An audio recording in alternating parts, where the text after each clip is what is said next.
Hey, Drunken Bibliophile, back again. Hey, we're going to be reviewing Freedom with a little trademark symbol there.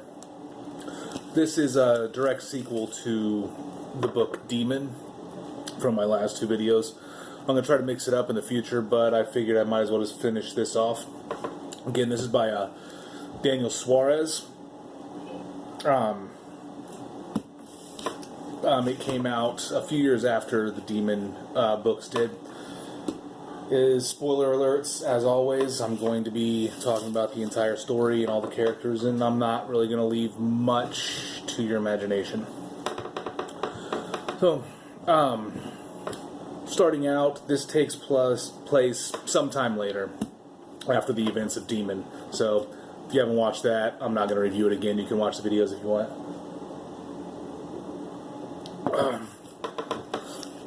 So we're going to start out with a pretty detailed assault on some executive's mansion by some of the little motorcycle drone psycho killer blade things that we showed in the first one. Was the motorcycle automates come through, cut this guy's security team to pieces, chase him into his safe room, and they have a specially modified bike that goes in there, and it's got like a plasma cutter on it, just cuts through the wall and just kills the guy. So it turns out like that's kind of like what this whole Daemon process has been doing. The whole Daemon community has been sending out these automates to kill these financial executives. So then we go to another one of those meetings where it's just the text, you know, the CIA director, NSA, FBI, blah, blah, blah, going back and forth about how they can control a demon. Remember in the last book they talked about they found a signal in the code they thought they'd be able to use to isolate the demon in some of these companies and save those companies from being able to, or from the demon self-destructing them. Alright. Then we're going to go to Merritt's funeral. If you recall, Roy Merritt, aka the Burning Man, died in the last book, and his funeral, and it's a big turnout. All the federal agents are turning out, the police departments, even the Daemon community, all decided to turn out because he's very well respected across the board. And Loki's there. Loki and Phillips have a conversation together. Phillips at first is like, hey, you know, you're under arrest, there's a lot of federal agents here. And Loki's like, yeah, you don't want to do that because then a lot of people are going to die, and they're mostly going to be your people. It turns out the federal agencies there decide to go ahead and start trying to arrest the Darknet people, the Demon Net people.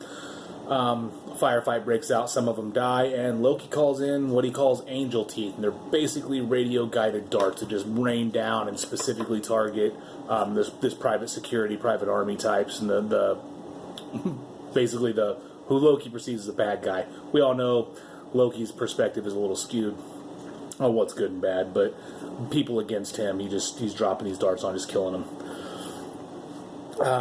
Then we go back to Sebek. You'll remember at the end of the last book, he was executed, but not really. The demon had switched out some chemicals or something like that and brought him back. He's going on a journey with a fellow named Laney Price, one of the guys who brought him back, worked in the morgue. So they get to some ruins in New Mexico, like some of the cliff dwellings. They get there, and you know, he's got the augmented reality glasses on, and he can see in those there's like this projected image of Matthew Sobel. Matthew Sobel puts him on what he calls a hero quest, or a high, well, he calls it a high quest, but it's you've all heard of the hero quest. It's a trope in books where the hero has to go through and accomplish certain things so he can grow as a person or individual. It's like the literal hero's journey. So, in their space to this whole book, they because divided up into parts. In between the parts, it's going to give you stuff like basic information, like basically the U.S. dollar is going into like hyperinflation. The Darknet currency, or the Demon Net currency, whatever you want to call it, is actually becoming way more valuable than U.S. dollars. Gas prices are going up and up and up. Unemployment's going up and up and up. Like, gas price gets up to like almost $18 a gallon, and unemployment's at like 30%. It's something ridiculous, like apocalyptic end of the world stuff. But on the plus side, we are introduced to a lot more new tech. This book seems kind of centered around that. So the new tech is like renewable energy they're getting out of like rocks and, solar panels and, the solar energies and wind turbines and a lot more advanced stuff than even that. It mostly takes place in Midwest, Kansas and Missouri. A lot of this story is gonna center around it. The Major comes back again. His part of this story is he's centered around kind of working with a lot of these corporations to isolate the demon in them, so they could basically, all these rich oligarch types could put their money into certain companies, and then the rest of them are destroyed, and they pick up the market shares, and they get even richer than they already are. If you recall, in Demon, Loki had found their list. He kind of knew what was going on with that, but we'll get to that later. So, all that's happening. The Midwest, a lot of these small communities are getting set up, and they're supposed to be basically independent communities. Each of these communities is supposed to be self-sufficient with energy and food, water. They're producing things, and they can trade with other communities, but if one of them fails, it doesn't put the other communities in a failing state. It's not like this one produces food, and if it gets destroyed or breaks down, everybody starves. Each of these is self-sustained. So, a lot of this is skipping back and forth between the Midwest and the Major. That's kind of how it goes. So he's kind of setting some stuff up. He's in some secluded spot in Georgia. It's like a mansion, but it's set up for, meetings. There's international business going on and stuff like that. Well, all of a sudden everybody's cell phone goes dead, and the Major's like, oh, I've seen this before, because he's been tracking these people. He knows what's about to go down, so he immediately just starts running. And good thing, because these automate motorcycles come through. They're just killing all the guards and everything else and attacking people. They're after him specifically. He kind of gets the hint because they're just tracking for him. He's running, he's skipping around, they just keep tracking him. He's like, oh no, my cell phone. Tosses that, keeps going. Finally escapes. He has to kill a couple civilians, steals a car. He just goes kind of nuts. He's like kind of in panic mode. Which is a new experience for him, apparently. He's not used to being like chased, he's used to chasing. He's not used to being attacked, he's used to attacking. So he's a new experience. Now, the one leading the attack is, you could probably guess, Loki. And it goes into a lot of detail about Loki's tech. He's got, instead of the augmented reality glass, he's got contact lenses that do the same thing.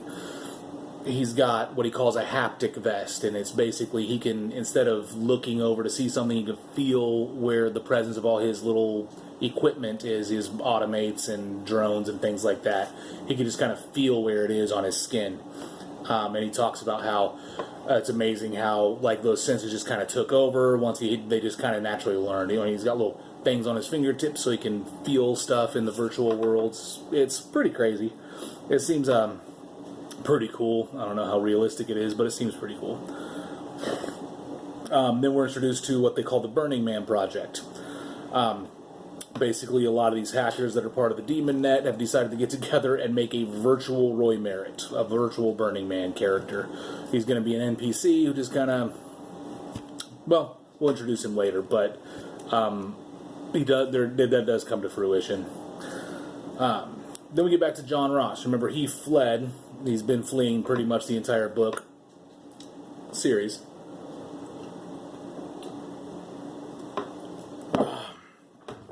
He's in China now.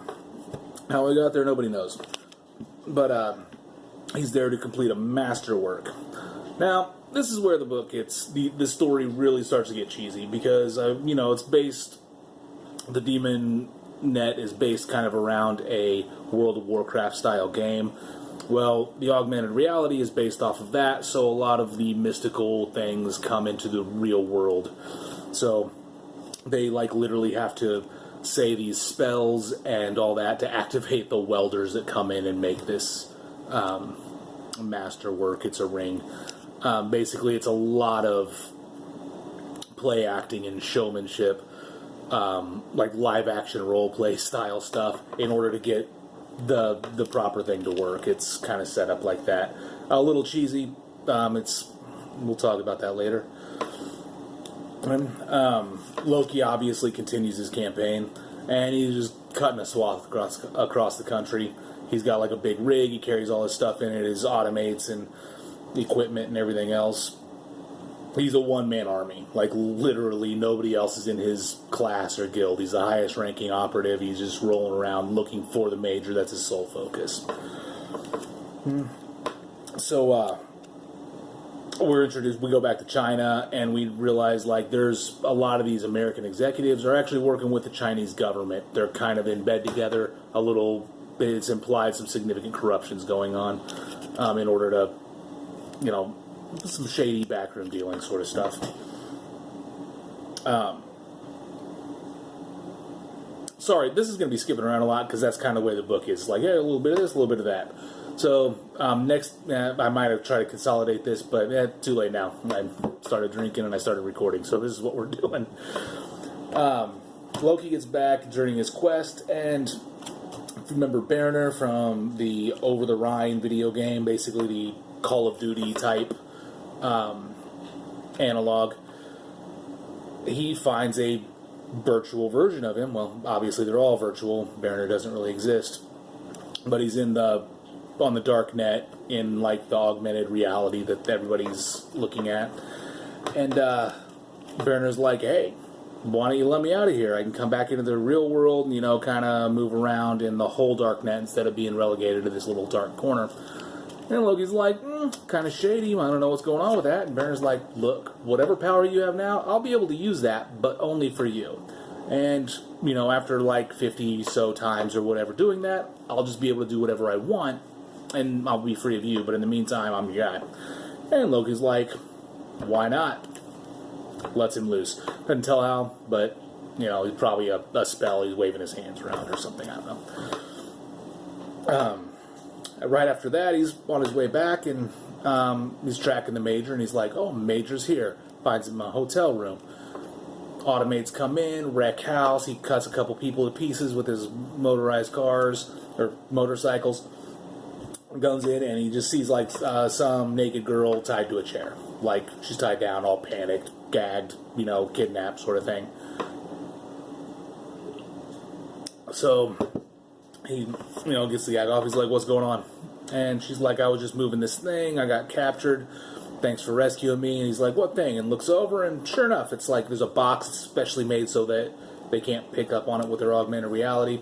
Opens it up, and it's like a high-level ring of some sort. And he's like, oh, well, consider this delivered. I'm taking it. Takes it, puts it on. It's a trap. It's got like a little dart in it that puts him to sleep. He's like, all paralyzed and falling down and can't move. His last act is like, kill this girl in defiance. With one of his laser-induced plasma channels with electricity. It's pretty wicked. Gets captured. Turns out she's innocent because the Major walks up and was like, haha, she had nothing to do with it, but got you anyway. Then, so Loki gets captured. He's, by the Major. The Major basically tells him, he kind of realizes that the fingerprints, the retinal scans, the voice scan, all this is like how Loki is able to log it. That's like his biometric scan, and that's how the demon net or dark net knows that it's him. So he says, I'm going to take all that from you. Pulls his eyeballs out, cuts his fingers off, cuts his tongue out. It gets gnarly and pretty nasty. And Loki's just kind of screwed at this point. He's, tortured, cut to pieces, cut off from all of his stuff. He has no access to his equipment, no ability to access it, even if he did have it, for the most part.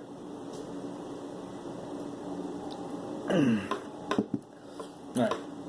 However, after all this, there's a contingent of the champions. We saw those in the last book. They're basically frontline soldiers, high-tech armor, badass weaponry. They kick into the facility, shooting people, led with a couple of the motorcycle automates. Find the guy who's like the chief torturer. Find him, and they're like, where's Loki? He leads them to him. Loki's still all messed up, but they rescue him. And then they put the augmented reality glasses on the torture guy, and the torture guy can see Banner there. And Banner's like, "Oh, you have hurt my friend. Would you like me to do the same?" Or so, this whole kind of weird Nazi speech he's saying to him. Like, and you get the impression that guy gets tortured to death by this computer program in the form of Banner using one of the motorcycle automates. So, yeah. Now we're, hold on. I gotta check my notes here because I just kind of scribbled some stuff down. Okay. Now there's more meetings between the FBI and NSA. All of that. Basically discussing, rehashing the same stuff. People are getting fired. People are getting upset. There's a couple people that are like, the Constitution is still a thing. We can't sell out America. That guy obviously gets fired because all the entities in this book are not looking out for you and I, or our analogs in this story. I keep going on about there's certain darknet communities, those little enclaves of self-sufficient communities. They're under attack more or less constantly by cyber. Legal entities are coming in. Sometimes their actual physical mercenaries are going in and shooting people and hanging them. Excuse me. Phillips, in the meantime, gets recruited, and notice I put the air quotes there. Basically, it's kind of explained later on that she is very pro-people. She's not for the corporations. All she wants to do is help her country. They kind of realize that, so they recruit her, but not really. They basically put her in a section that's, an anti-demon task force type thing like she was before, but it's basically just to get her out of the way so she won't interfere. Sabet gets captured. There's a big fight going on. One of the communities is being attacked, and he happens to be there. So he's, actually not trying to help at all. He was following his path that he was supposed to follow, the blue line in his augmented reality that he just follows along like a waypoint marker. Leads him right into a trap. He gets tackled and tased. So does his buddy that he's rolling around with, Mr. Laney Price. They're all taken out. Well, not taken out. They're just captured. They're all alive.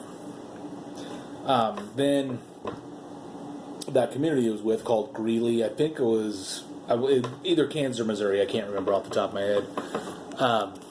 It's under full-scale attack, full mercenary attack. So this community had tried to set up, they were setting up their independent power supplies. They were breaking loose from the big corporate farms so they could just feed locally and sell off any excess to their neighboring communities type of thing. It was their own particular thing. These bunch of mercenaries are coming in. I'm talking full-scale mercenaries, machine guns, armored personnel carriers. I think they're not a tank, but they definitely have an armored carrier that with guns and stuff like that. Drones, helicopters, all that's coming in. They're doing their best to defend it. It's not going well. And then it turns out, there's a big notice over everybody's augmented reality glasses that says, there's a certain percentage of your personnel have qualified for an interdiction. Something to that effect. Some little computer, very technical, proper sounding execution of an order. And Roy Merritt shows up, a big, towering, idealized version of Roy Merritt, scarred and proud but very much active. He's this avatar that they made. And he's like, hey, point me towards the enemies. So they're obviously okay, and they all got these little laser pointers as part of their equipment or whatever. Maybe it's in their glasses. It doesn't really explain, but they're just pointing people out. And all of a sudden, all these drones start coming down and just like laser blasting them. Nothing deadly, but it's like microwaves or something, just making them drop their guns and flee and catching vehicles on fire. It's pretty cool. Seems to work out. Basically, Roy Merritt has access to a bunch of stuff. The program, Roy Merritt is dead. Sebek, obviously, he gets rescued at this point. They grab up some of the automates after the mercenaries are driven out. They chase him down to this facility and rescue him and Laney Price. So, Sebek's kind of like under the impression, okay, they figured out how to hack into the network. I'm sorry, not the impression he actually saw when he got captured. He opened up the van it led him to, and they got like somebody's eyeballs sitting in there, and their hands, and they got like some fluid running through it to simulate a pulse. So yeah, he knows they figured out how to hack into the network, and they had hacked into his to take his waypoint and put it where they wanted him so they could capture him. So they decided to go on a counterattack. And it's a big counterattack. Everything's going crazy. A lot of automates involved. A lot of the, the motorcycles, the regular cars, they're just zipping through. They're getting blown up left and right, but they don't care. They're remote-controlled cars that are being blown up. End up trashing, like, all of the security. So, basically, this is the demon's rise from the grave. He's, very much alive. They try to use that code to stop it, and the demons basically comes out like like a literal thing comes on their TV and is like, nope, I knew you would try that, and you're going to fail because I put that in there on purpose.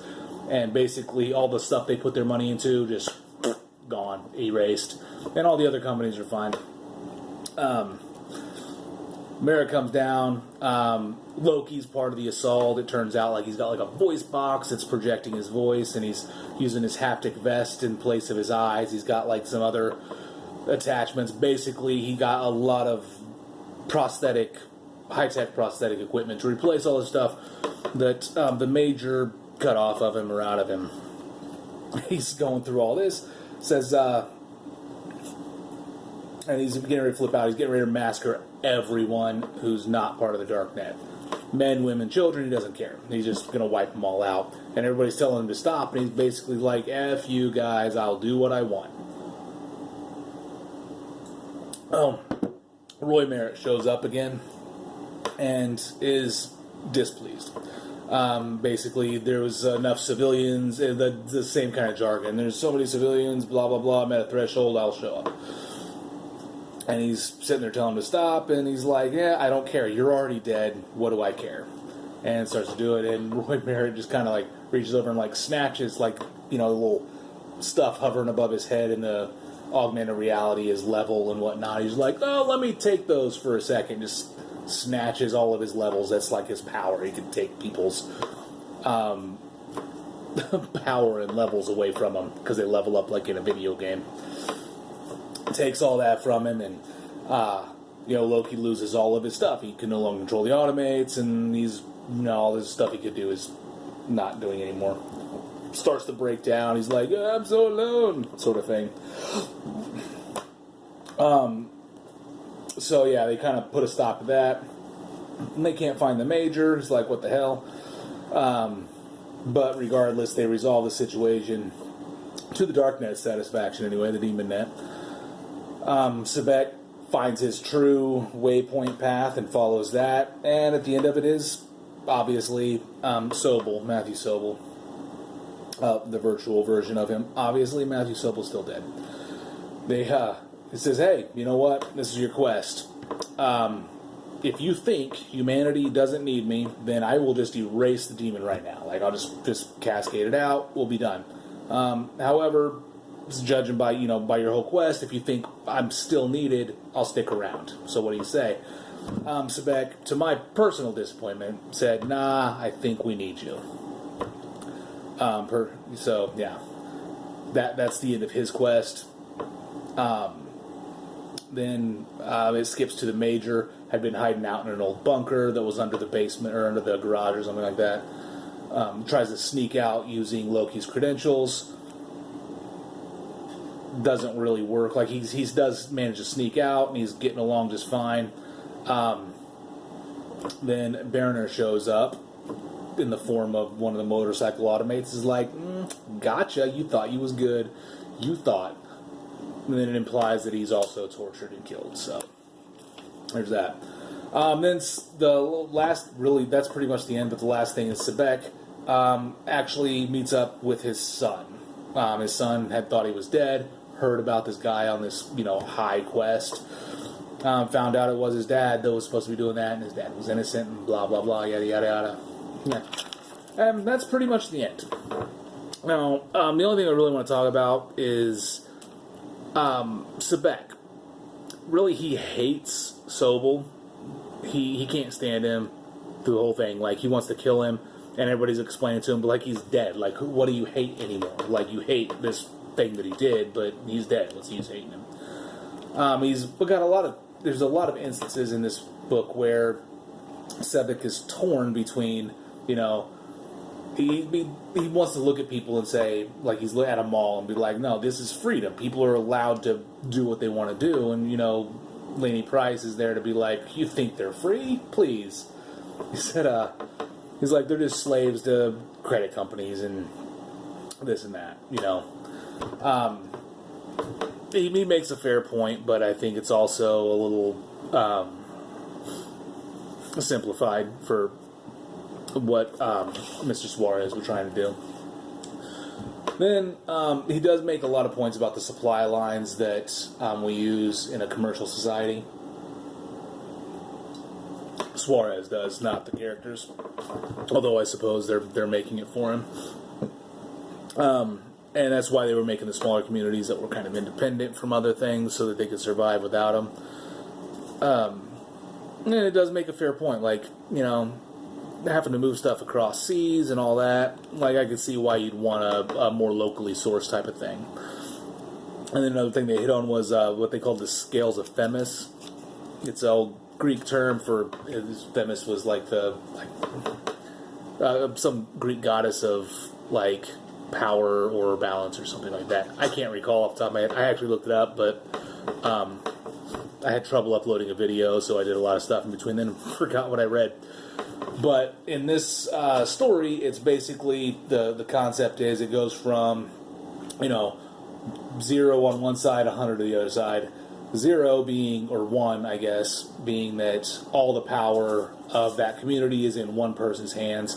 And then 100 being it's evenly distributed over everything. And then the goal is to get it right in the middle. So you have a lot of, like, everybody has some say in it and has some influence and can change how the things run. But at the same time, you do also have a very strong leader that can direct that energy, which I thought was an interesting concept. It's kind of like a smaller scale, not a republic, I guess, more like more like a republic. I don't know. I'm not that political. Not that politically savvy enough to judge. Republic, democracy. I think democracy, everybody would have to say. I think 100 would be the perfect democracy. I think right in the middle is probably perfect republic. So, there's that. So this book focused a lot more on the social aspect of things, and rather than technical, it did get into a lot of technical stuff, which was pretty cool how these communities are being self-sufficient. But it did focus more on the social aspect and the kind of a fear of totalitarianism. If you want dictators coming in and run your country, or a pure capitalist society where just the richest people have say over what goes on, that's there was some very heavy-handed commentary on how that's not good.